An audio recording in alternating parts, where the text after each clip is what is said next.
Okay, so welcome everyone to GP Portfolio Seminar.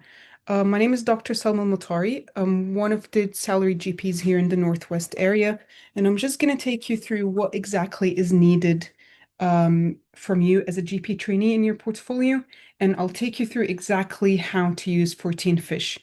If you have it already set up and want to open it as I speak and just, tag along with what I'm doing, you can do. But if you just want to watch and see it later on YouTube, it will be uploaded there. So if you all log into your 14Fish, it's going to ask you for a code. And then as soon as you log in, you'll have your dashboard. Okay, so your dashboard right here is where you're going to see a summary of your portfolio. The part that you need to know and you'll be using on a weekly, daily basis, whatever, how much you want to use your 14Fish is your portfolio bit right here. So if you all click on portfolio, this is the overview, and this is where all your entries and the requirements are going to be. Okay, so before we start to go through the entries, we're going to go through each section bit by bit. But before we go through it, there's a very important part here on your portfolio section, and all of you have been asking about it, is the requirements. If you want to know what are the requirements for your portfolio as a GP trainee, you just go in ECR preparation and press on requirements. And if you scroll down, it's going to show you exactly what is needed from you. So you're all starting as an ST1. So if you can see here, it's going to show you the amount of entries that is needed per section. So this is the overall throughout the whole year right here under ST1. And the current review is the half term, basically. So right now, in the first 6 months, 4 to 6 months, this is the current review period. You only need 18 entries, for example, in your clinical case review. You only need 2 of the mini CACs COT. It's usually half of everything, and you're going to find it all here. Now, don't really bother about the total. The total is the total in your whole training. You just want to have these sorted out before your ARCP. So before your coming ARCP, you need to have your current review period all complete. Okay? And before the end of the year, you want to have this section all complete. Okay, having said that, we're going to go through the portfolio in each section and how to document every single section. So we're going to go through the learning logs first. And then I'm going to show you how to enter each one of them. So if you've all noted, in your clinical case reviews, there's 36 in total that's needed from you, 18 per review. Now, it's very important to know that when you're less than full-time, these requirements, they actually go down. Okay, so you don't need the same exact amount of entries when you're less than full-time. So if any of you already have less than full-time setup, you're going to see that the requirements are less. So if you're wondering why it's less, it's because you're less than full-time. So we're going to go through clinical case reviews. This is where you enter everything you see on a daily basis.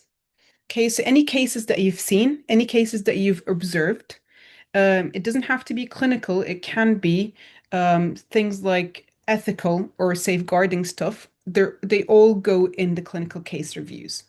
Okay, and we're going to do a clinical case together right now. I'm just going to set up an example. So when you go through clinical case reviews, you're going to click on new clinical case, and then this page comes on, and you're going to start your entry. Now, you can pick whatever title you want to write. So some people find it easier to number them. For example, one safeguarding, because you're going to see many safeguarding, for example. Or people like to number them according to the complaint, abdo pain, for example. For myself, I didn't use the number method. I used to just write them as and when, like whatever title I want. For example, elderly patient with fall. So it doesn't matter what you write in your title, just a short description. Please do not write anything that can identify the patient. So names are not allowed. If there's any specific details about the patient that would make them stand out, then please don't write them. You can write the gender, you can write the age, and you can write the presenting complaint and all that, but just don't write anything that would identify your patient. So let's say I have a patient who's coming in elderly with fall or recurrent fall. You have to specify where you've seen this patient.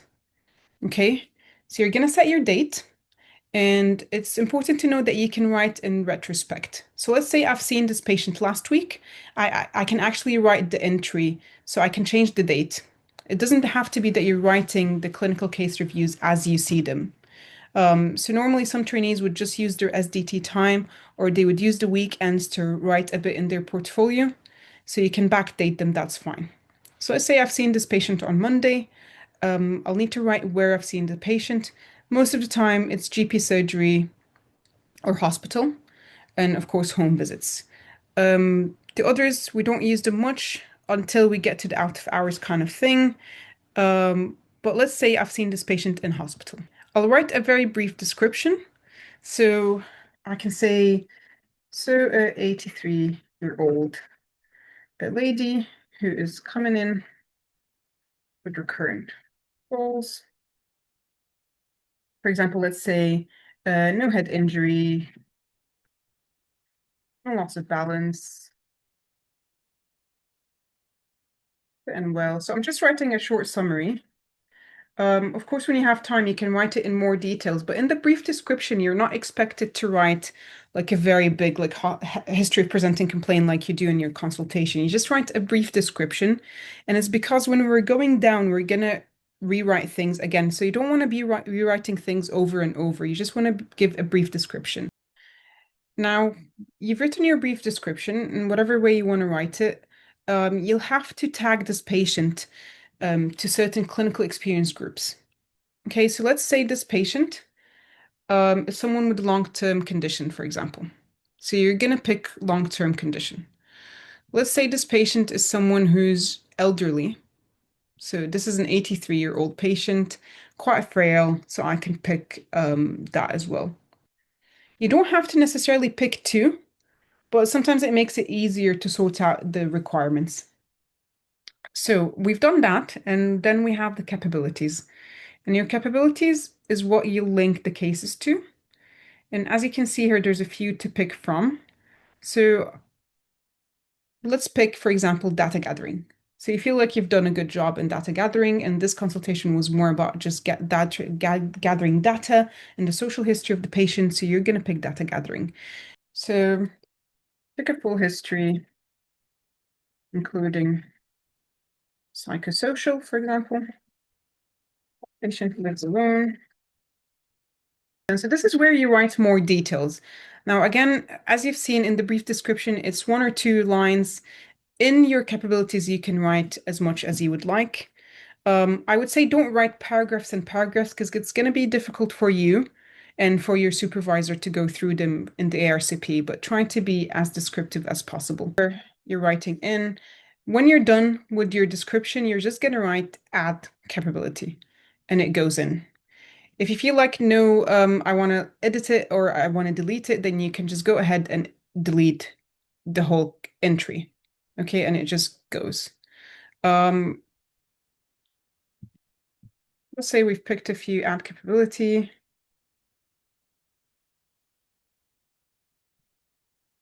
And we're just going to put them all through.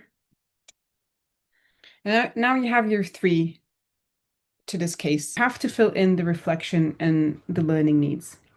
Now, your reflection, for example, let's say you're someone who's brand new to the NHS and you didn't know that there's something called the fall clinic. So you're someone who's not really aware about the clinics and the services in the NHS, and this is your first day, and you've learned that there's a few clinics that you can refer patients to. One of them is the Falls Clinic for recurrent falls, and we can refer to the occupational health to have the patient's house assessed and have things installed. So this is your reflection. This is what you've learned, or this is something that, you, for example, you want to improve. You write it in your reflection. Now, your learning needs from this case, let's say that you want to learn more about the outpatient clinics that are provided. Learn more about outpatient clinics in the NHS and how to refer patients. Okay. Again, they're nice and short. You don't have to write too much in the reflection and the learning needs. If you don't have a learning need, it's absolutely fine to say not applicable. So NA, not applicable. That's fine. You can keep it nice and short and simple. That's no problem at all. but you have to have all these sections filled in. So as you can see, we have our title, we've set our date, we've set where exactly we've seen the patient, we've written a brief description, and then we chose the clinical experience group. We've written a few capabilities, and this is where you write the more details. And then we've written our reflection, we've written our learning need. If you want to write a private note, it's only for you. You can do. But usually we don't really do that unless you want to go through the case again or want to revise something. You can write private notes for yourself. That's fine. Most of the time in the clinical case reviews, we do not really attach any files. This section comes in when you're doing supported documents or learning or teaching or your mandatory training. That's when you have to attach some files in. But most of the time in clinical case reviews, COTs, all that, we do not attach anything. So I'm happy with the way it is. I'm just going to save this consultation. Sorry, this entry. So you're going to pick it's usually your supervisor who reviews your cases. So you're going to pick the person that's supervising you. You're going to pick your educational or clinical supervisor, and then you're going to press on request a review. If you don't request a review, it's going to remain private. So only you can see it. And as you can see, the entry is right there. It's not gone anywhere. As long as you've saved it, it's not gone anywhere. But if you need it for your ARCP, you have to send it to your supervisor. Okay, and if you go down on the bottom section where you're preparing for ESR, you're going to see here that the capabilities have been ticked. So we've put one for fitness of practice right here. We've put one for the clinical examination, and we've put one for clinical management. And our clinical experience group has light up. At the end, you need to have all these circles in green, basically. So this is our very first entry. If at the end you want us to write another entry together, we can do that. It's absolutely fine. But we're going to move on to the supporting document. So we're going to press on supporting document.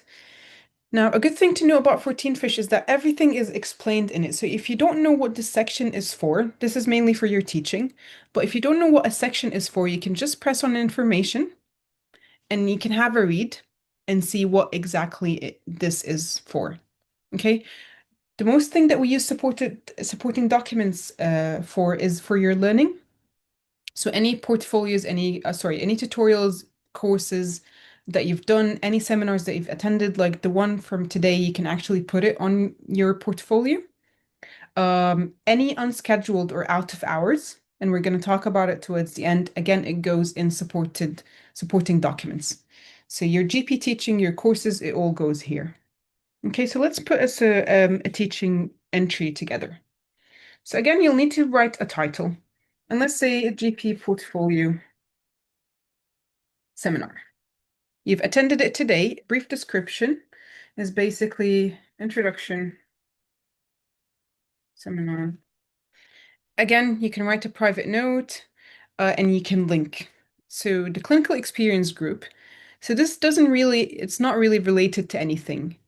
This is a GP portfolio seminar, so it's not linked to a specific experience group. Okay. The capabilities that you can write in this one is fitness to practice, for example. So you're someone who's doing extra work or someone who's attending seminars to improve yourself. So fitness to practice can go here. Okay, another capability that you can do when you're doing any courses is depending on what you're learning. So if this is a clinical course and it's teaching you how to take a history, how to do an SPAR, for example, you can actually write the clinical capabilities in. If it is mostly just a teaching session, which is most of the time that you're going to have, it goes under fitness to practice or performance learning and teaching. And you're going to write here, for example, that I've taken a seminar related to GP portfolio to enhance my skills and knowledge in how to use FourteenFish and know what exactly is required from me. You can write all this in your justification. And just again, as soon as you write anything, you do add capabilities and it goes automatically on. Okay. And same thing, you'll have to save it, you'll have to send it. If you've noted in your requirements, you're going to need to write a learning event. Okay. A learning event doesn't need to be something disastrous. So it doesn't need to be something that has caused harm to the patient. It just needs to be something that you've learned from. For example, you've mislabeled some bloods, you've sent the wrong request, you've called the wrong patient, whatever kind of learning event, you'll put it in. Okay, when you press a new learning event, it's going to be exactly the same thing, but here really you're describing an incident. So let's say you've mislabeled some bloods. So what happened, including your role? I was the on-call SHO, for example, on the medical ward, and I've mislabeled um, a, a blood a tube, or for example, I had the needle brick injury. These all can go into learning events. Why did it happen? Maybe the workload was a lot, or I was talking to one of my colleagues about a case. I was rushing to hand over, whatever the reason that you find it justifiable, just write it in. And what have you done well? What have you done well that you've acknowledged, for example, the learning event, and you told your supervisor or the senior, and you immediately, let's say, apologized to the patient or took the bottle and replaced the sample or replaced the label. Whatever you want to write, how you've handled the situation, you're going to write it in. And you'll have to fill every single section here. So in the learning events, there's a lot of questions, and it's a bit repetitive because, again, they're asking you your role, which you've already written and what happened, but you'll just have to write it again. Now, the part that I want you to be very careful when you're writing in your learning events is the threshold met. And the threshold met, if you press right here, it means this is a significant event. And please be very careful what you write in your learning events because a significant event can go to your GMC. If you do have a significant event that happened and that has gone to your supervisor in the GMC, it's fine. You can write it in your portfolio. But if not, then please always tick no. Okay? Because if it's a simple event, it's always going to be a no. And again, you can map your clinical groups and your capabilities in it, and you just save it. And again, as we've done previously, it's going to ask you to send it to someone, and you can just pick who to send it to. Go to your portfolio. Again, you'll find the entry exactly as it is. Now, reflection on feedback is not something necessary or important for your ARCP. If you want to write it, then go ahead and do it. But if you don't have it, then that's absolutely fine. Now, this is what you need every single year, the quality improvement activity, or maybe you all know it as an audit. And the quality improvement activity, you need one every single year, unless you're doing a QIP, which you usually do as an ST3, then you don't necessarily need to have a QIA as well. And I don't know if you're all aware what an audit or a QIP or a QIA is, but it is basically the way we review the guidelines. So a very, very common one that you're going to see a lot is, for example, infection control. So there are certain guidelines in every single trust, in every single clinic, and the quality improvement activity or audit is basically seeing if your hospital guidelines are in line with the national guidelines and are they actually fulfilling these guidelines.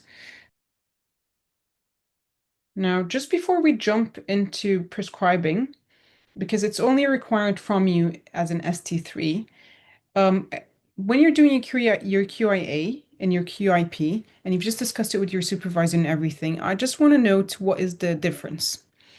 A QIA is just a revision of the guidelines. So you're revising a certain guideline that's already there, and you're making sure that your trust or your practice is adjusting to this guideline and they're actually following the guideline. This is what a QIA is. A QIP is different in a sense, it is something that you're doing differently. So let's say you're doing something that's not really there. So you can see I've seen a lot of people especially in GP, they do a very simple one in which let's say there is no indication who the staff members are, or you've noted that the induction is a bit lacking in your department. So these are all QIP things. So QIP is a complete change. You're not really referring to a specific guideline. It's something that you do new and it needs a few cycles. So when you do a QIP, you'll need to do an audit in order to make sure that the QIP has actually gone through and it caused a certain change. So a QP does take longer and it is something that you need that needs improving or something that you thought it would help other people, like a better induction like having an introduction to certain staff members that you've never dealt with, things like that are considered QIP. A QIA is with your guidelines. You're just following a certain guideline and you're making sure that the trust or the practice is adhering to it. This is the difference, and that's why QIP is only needed once because it takes much more work than a QIA. And a QIA is easier and faster and it's done once a year. Okay, so if you've all done now, the clinical examination procedural skills are your SEPs, but also you can write them at right here. Okay, so I would say not to bother with this section right now. We're going to discuss it at the end. But the one that you all need to do and or already have done is your placement planning meeting. This is your initial meeting. I don't know if anyone of you have put the entry in for your placement planning or not yet, but the initial meetings, they all go here. So we're going down now all the way to education assessments, and then we're going to go back through uh, this section right here. This section, we only really touch it when we're signing off our ARCP. So if you go down right here, these are your case-based discussions, your clinical case discussions, and what we call the clinical supervisor assessment or meeting, and your QIP, which you'll need to do as an ST3. Your clinical case discussions or the CATs, the CBDs for now, is what you're doing as an ST1, ST2. The CAT is what you're doing as an ST3, but they're all fairly the same. It's a case that you've discussed with your supervisor. Now, these ones are not going to be the simple day-to-day cases that you see. So please don't write tonsillitis in here. Please don't write hypertension. Please don't write these simple cases. A CBD is something a bit more complex.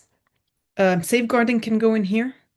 Any patient with comorbidities go in the CBDs. A complex case that you've needed, for example, to start nebs, call the ambulance, put on oxygen, all these are in the CBD. In the CBD, you can write it with your supervisor in your tutorial if you want to, especially if this is the first time you're doing it. Because when you're discussing CBD, it needs to be a face-to-face discussion. Your CBD and your mini CACs don't necessarily need to be signed off by your supervisor. They can be any senior colleague.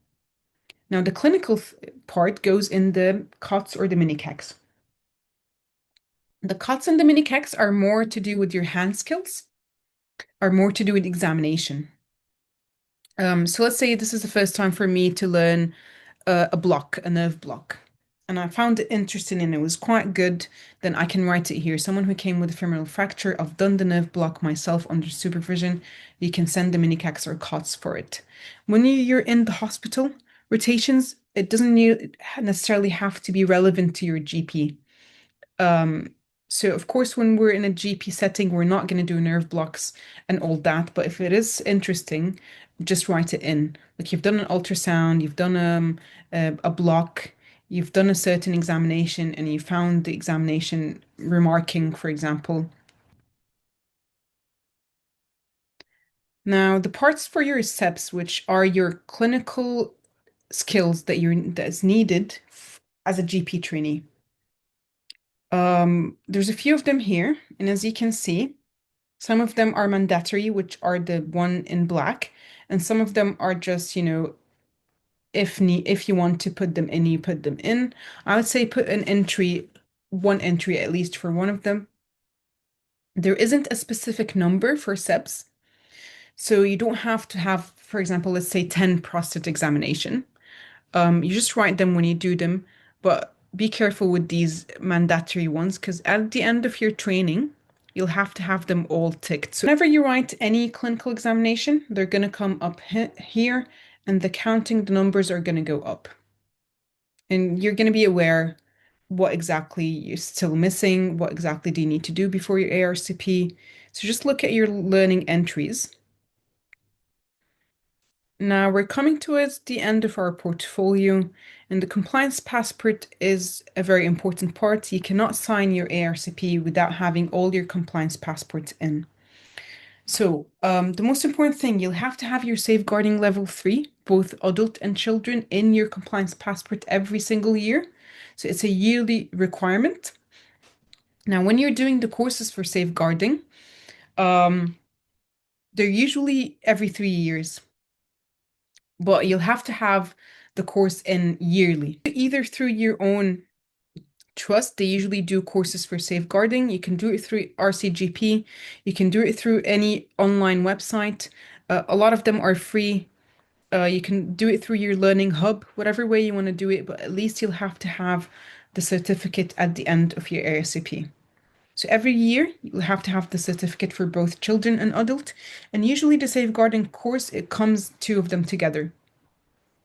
Another thing that you have to have yearly is your basic life support. If you're initially starting, if you've done the ALS, it can be your BLS for the first year, but then you'll have to have a yearly BLS. For your Form R, and your Form R is your declaration for your leaves, for your sick days, for your strike days, anything related to your health, anything like that is your Form R. Usually we're all sent links. So the way we fill the Form R is we do it outside in a service called TIS. You get the logins and the passwords for it, and then you put it in your portfolio. Again, it's something that's needed before your ARCP, and you do it before every review. So the Form R is usually done every 6 months or so. Your BLS and your safeguarding is a yearly requirement. When you're coming to your ARCP, please make sure that all these are in green.